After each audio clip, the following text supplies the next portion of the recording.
இரட்டை இலை சின்னம் முடக்கம், தேர்தல் ஆணையம் திடீர் அறிவிப்பு. நண்பர்கள், நம்ம போடக்கூடிய வீடியோக்கள் உங்களுக்கு பிடிச்சிருக்கு அப்படின்னா ஒரு லைக் பண்ணுறதுக்கு மட்டும் மறந்துடாதீங்க. அதிமுகவுடைய பிரதான சின்னம் அப்படின்னா அது இரட்டை இலை சின்னம்.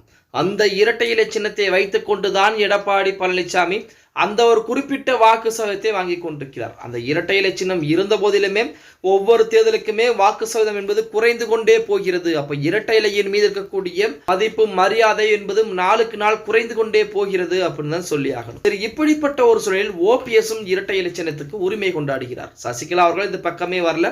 ஓபிஎஸ்ஆ எடப்பாடி பழனிசாமியா அப்படிங்கிறது இங்க மிகப்பெரிய ஒரு பிரச்சனையாக இருக்கிறது.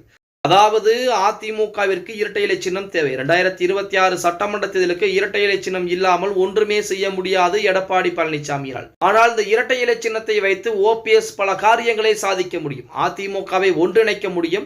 2026 சட்டமன்ற தேர்தலில் அதிமுகவை வெற்றி பெற வைக்க முடியும். ஏன் அப்படின்னா இரட்டை இலை சின்னம் ஓபிஎஸ்க்கு கொடுத்தால் கண்டிப்பாக எடப்பாடி பழனிசாமி வேற வழி இல்லாமல் ஓபிஎஸ்ஸின் பின்னால் வருவதற்கு வாய்ப்புகள் இருக்கு. இல்லை, ஒருவேளை முடக்கம் செய்து விட்டால் அதுக்கும் எடப்பாடி பழனிசாமி வேற வழி இல்லாமல் ஓபிஎஸ்ஐ அதிமுக இணைக்கக்கூடிய ஒரு சூழல் என்பது ஏற்படும். அப்படி ஓபிஎஸ் சரி என்று சொன்னால் இரட்டை இலை சின்னம் கொடுப்பதற்கு அதிகப்படியான வாய்ப்புகளும் இருக்கு. இப்படிப்பட்ட ஒரு சூழலில் தேர்தல் ஆணையம் கடந்த மாதம் 28ஆம் தேதியிலிருந்து இரட்டை இலை சின்னத்துக்குரிய வழக்கை விசாரணை தீவிரப்படுத்தியிருக்கிறாங்க.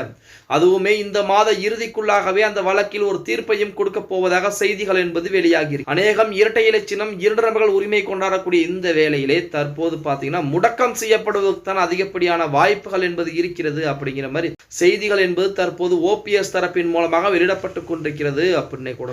எது எப்படி நடந்தாலும் அதிமுக ஒன்றிணைய வேண்டும். அதன் மூலம் 2026 சட்டமன்ற தேர்தலிலே மிகப்பெரிய வெற்றி வாய்ப்பை பதிவு செய்ய வேண்டும் அப்படின்னு சொல்லலாம். அதற்கு தான் தொண்டர்களுடைய விருப்பமாகவும் இருந்து கொண்டிருக்கிறது அப்படின்னு கூட சொல்லலாம். ஓகே गाइस, வீடியோ பிடிச்சிருந்தா மறக்காம ஒரு லைக் பண்ணி விட்டுருங்க. அப்படி இந்த வீடியோ ஃப்ரெண்ட்ஸ் அண்ட் ஃபேமிலிக்கும் ஒரு ஷேர் பண்ண மறந்துடாதீங்க.